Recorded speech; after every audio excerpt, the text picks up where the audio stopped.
Okay, thank you very much. I have to say that I appreciate much of the varsity's commitment because one, it has come to the realization that the biometrics introduction was not well brought up. They have accepted the fact that there was no adequate sensitization and awareness of the gadget, which is an important aspect of technology that Mount Kenya University is first known for developing in terms of ICT and matters technology. So I have to appreciate that it went down well with them, that they accepted that it did not follow the proper channel. And also I have to appreciate the fact that we are, for many times we have been having difficulties in as much as our ideas as student leaders in coming up with proposals and projects. It has always taken a different angle and a serious difficulty in as far as release of finance has been concerned. Now, I accept and I believe that whatever we have realized in terms of our projects and proposals, it has gone well with them. They are supporting, and even the varsity management and the comrade fraternity, they are now believing in the cabinet that something important is in place, and we are still expecting much because they have showed commitment of proper relationship with the cabinet, which was somehow to us was a big problem because we had no clear surety that it was going to be improved.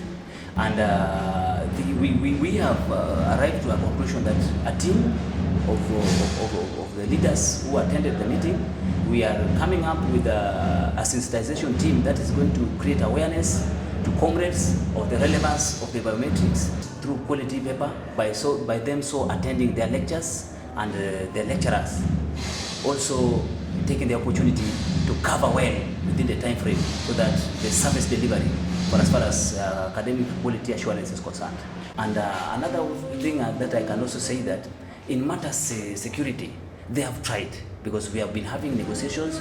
The 6th June, we are in the DVC Appear's office, and we further still agreed, and we are working on matters improving security. And it is clear they are inviting the external security, and through the office of the Vice President and the Secretary General, it is in place. Security training and awareness. Entertainment, as far as the docket of social welfare is concerned, we are seeing improvements because they have accepted that there's an influx of comrades, and they have upped the budget. And the sports sector equally is working. And we are also coming up with another initiative through the academic ministry, that the student missing marks, because this is the semester of graduation. So we want to move with speed to ensure that great number of students who had problems of missing marks are sorted out so that they fit in the graduation slot as fast as possible. So I have to accept the fact that the varsity has improved the contact and the relationship with the cabinet, which is important because we represent thousands. And because we cannot allow thousands to access the executive rooms of the administration, it is through us that their voices are being heard. We had a lengthy discussion the office of the VC, and it is important that I make it real that we discussed much of issues of concern to student fraternity, the biometrics, the time restriction, the security aspect as far as our well-being are concerned. So for the biometrics, it is important that I tell you that we realize that it is in a piloting stage. To our side, we were representing the comrades' interest, and it became clear that the school, for that matter, they are still not prepared of letting go of time restriction. And we gave an array of divergent views and opinions, because it came to our realization that, first of all, when you have time restriction at the gate, and equally you are still waiting for biometrics in class, it is time consuming, and equally it bars you, the same person at the gate, from responding to the biometrics in class. So this one definitely tampers with the percentage of lecture attendance that qualify you to sit for exams. So we thought it wise to further still give out our issues, and we realized that by it being there, we don't have a clear written policy about free connection at the gate for the students' information. It is not clear. So that one disqualifies or demeans its meaning at the gate. Another thing, we realize that even if you are barred from accessing the classes and you are missing a meager percentage or small amount of money for you to clear up the fee, you may be in a position to clear late enough when you have missed and it has already tampered with your class attendance, the percentage. Now, it was a big worry if you clear the fee and your status as a student is not explained, because it is not clear whether you are going to sit for exams or you should take an academic leave, because you have already now cleared, but you missed the required sitting percentage for you to sit an examination. And further still, we realize that flocking of comrades at the gate when they have been denied access, a magnitude of comrades flocked at the gate, it invites the attention of individuals who are of bad will against the university, and it can even can give rise to attracting insecurity like terrorism. When they are flocked at the gate, they are stranded, and the enemies will take charge because it shows high level of disorientation and disorganization at the gate. And further still, you also find that an individual who has paid an accommodation fee at the hostels, but because he or she has not cleared the tuition fee, they become stranded. But because the hostels, the internal hostels become their only source of homage. Now, it normally shows a bad picture to an individual who has paid his money is in the school account because of accommodation, but he misses the tuition fee.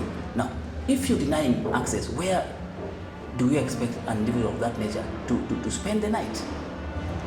And we also realize that by so having time restriction at the gate, it creates a lot of confusion, because the university went public by saying that they have a digital security system at the gate that identifies registered students, and non-students are identified by their IDs and equally provided visitors tags. Now, where do you classify these students?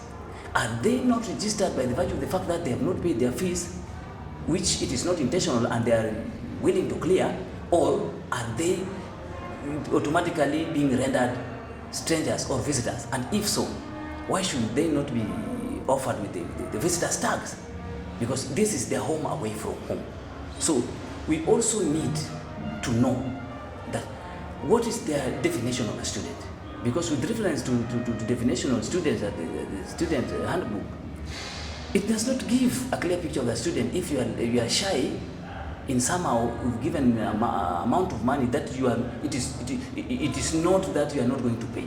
You are willing, but you are not in a position.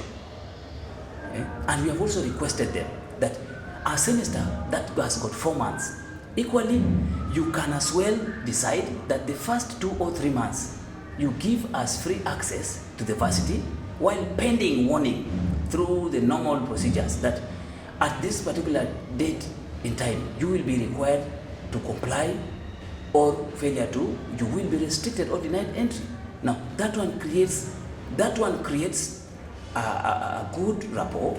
It creates a good and a serene environment that we are a family. This is a community, and Mount Kenya University is home for any student. So we raised some of the options, and to the bad part of it, all this fell on hard rock, because the truth of the matter, we didn't arise to a consensus. That is clear. It didn't work out. So it is important that the 72 hours that we promised comrades, that is supposed to be Thursday, 13th June 2019, we must continue with that event to clarify to the comrades the state of the condition in which they are anticipating, if we cannot come to a consensus. Yeah. Okay, thank you.